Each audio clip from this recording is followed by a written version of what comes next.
Avez-vous déjà découvert le design du tout nouvel iPhone 16 dévoilé ce lundi? Depuis son lancement en 2007, l'iPhone a vraiment redéfini le design du smartphone en combinant à la fois esthétique, minimalisme et fonctionnalité intuitive. Et chaque année, les nouveaux modèles apportent leur lot de changements tout en respectant les codes appréciés d'Apple. C'est par exemple comme ça que les bords-plats sont revenus sur l'iPhone 12 en hommage à l'iPhone 4 qui avait super bien marché à l'époque. Et ce genre de signature esthétique permet à la fois à Apple d'assurer leur design iconique et surtout reconnaissable. Et en plus de l'esthétique, la résistance est vraiment recherchée avec des matériaux par exemple comme l'acier inoxydable ou le verre renforcé, ou même le titane avec l'iPhone 15 Pro, combinaison esthétique et pratique qui est vraiment le point fort d'Apple. Et aujourd'hui avec l'iPhone 16, Apple semble vraiment avoir encore une fois affirmé et perfectionné leur langage du design, mais concrètement, qu'est-ce qui change réellement avec ce nouveau modèle? Bienvenue sur cette vidéo de la chaîne Noah's Design, si ce type de contenu t'intéresse, n'hésite pas à t'abonner.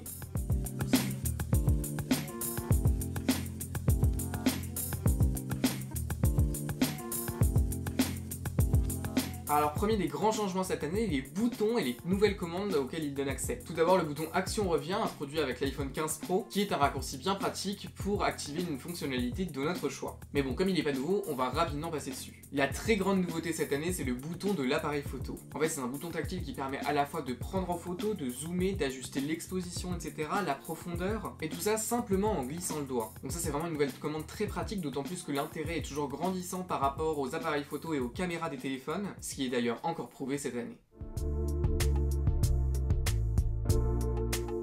Cette année, le module de caméra de l'iPhone 16 a été repensé pour encore mieux s'intégrer au dos de l'appareil. Je suis d'accord avec vous, moi aussi je préférais la version carrée qu'on avait depuis l'iPhone 11 et qui était vraiment très bien réussie depuis l'iPhone 13. Mais bon, c'est mon avis personnel donc on s'en pète. Là, ce qui nous intéresse, c'est le nouveau design. Quoi qu'il en soit, ce design plus circulaire continue à respecter les codes de la marque et l'élégance à laquelle elle aspire. Ce design est sûrement un petit peu plus discret et rappelle d'ailleurs l'iPhone X qui avait lui aussi marqué un tournant en supprimant le très célèbre bouton maison rond d'Apple. Mais au-delà de ça, c'est aussi un design qui permet des performances bien supérieures. Le téléobjectif est 2 fois supérieur en termes de qualité optique. L'ultra grand angle, ça c'est sympa, est encore perfectionné pour maintenant prendre des photos macro avec une précision jamais égalée. Et aussi cet iPhone peut prendre des photos et vidéos en 3D grâce à la capture spatiale. Donc si vous avez un Apple Vision Pro, vous pourrez revivre la scène comme si vous y étiez.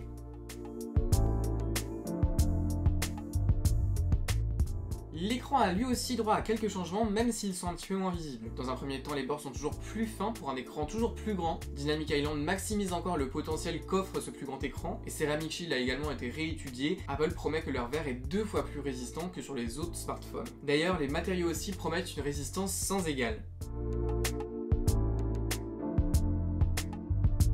L'iPhone 16 continue d'utiliser un boîtier en aluminium pour assurer à sa fois sa résistance et sa légèreté, avec un dos en verre Ceramic Shield. Bon là-dessus ça change pas par rapport à l'iPhone 15, et de même l'iPhone 16 Pro réutilise du titane comme son prédécesseur. Tout de même j'insiste vraiment sur ces matériaux qui participent à l'effet premium des appareils et surtout assurent leur robustesse et leur durabilité. Mais on a aussi des nouvelles couleurs avec une palette très flash. On a l'outremer, un bleu, le sarcelle, une sorte de turquoise, le rose bien flashy, bien bonbon, puis les classiques blanc et noir. Des coloris qui sont comme toujours chez Apple très réussis.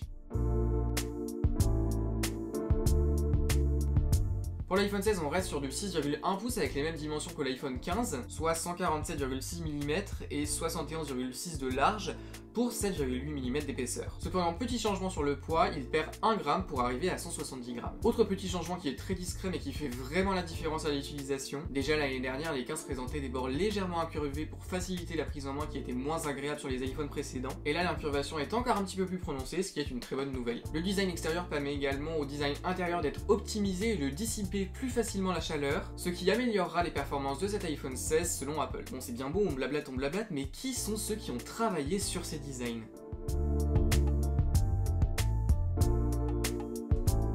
Et oui, le design d'un iPhone, c'est le fruit du travail de toute une équipe de designers, et je vous propose qu'on revienne un petit peu sur les différents noms à avoir en tête. Alors le premier, c'est Jony Ive, qui est l'architecte des tout premiers iPhones. Bien qu'il ait quitté l'entreprise en 2019, son influence reste bien évidemment immense, ayant vraiment défini l'esthétique des produits Apple. Ses collègues continuent ainsi à créer des produits reconnaissables.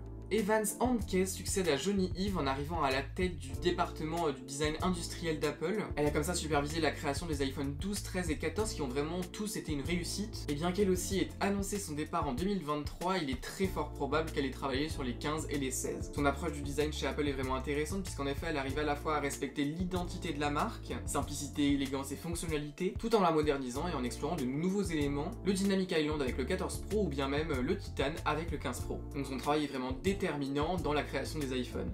On va maintenant parler du vice-président du design industriel d'Apple, Richard Howarth. Lui va perpétuer la signature d'Apple et façonner son identité visuelle. Et surtout, il veille à ce que l'esthétique s'allie à la pratique, à la fonctionnalité, combinaison qui est selon moi particulièrement bien faite chez Apple. Alan Dye, lui, n'intervient pas à proprement parler sur le design de l'iPhone puisqu'il est vice-président du design de l'interface. En fait, il va assurer la compatibilité entre le design matériel et le design logiciel, en l'occurrence iOS 18. iOS 18 qui sort d'ailleurs le 16 septembre. Donc toute l'esthétique d'utilisation lui est due, et de grandes nouveautés comme par exemple Dynamic Island n'auraient pas pu avoir lieu sans lui.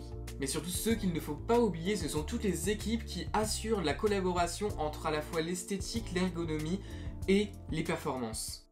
Donc finalement, chaque année, Apple réalise un défi, créer un design à la fois familier qui rassure et qui s'accorde avec les codes de la marque, tout en étant révolutionnaire en introduisant de nouvelles fonctionnalités et nouvelles technologies. J'espère que cette revue de l'iPhone 16 et des designers qui y ont travaillé vous aura été utile. J'espère que vous avez apprécié la vidéo et sur ce, je vous dis à très bientôt.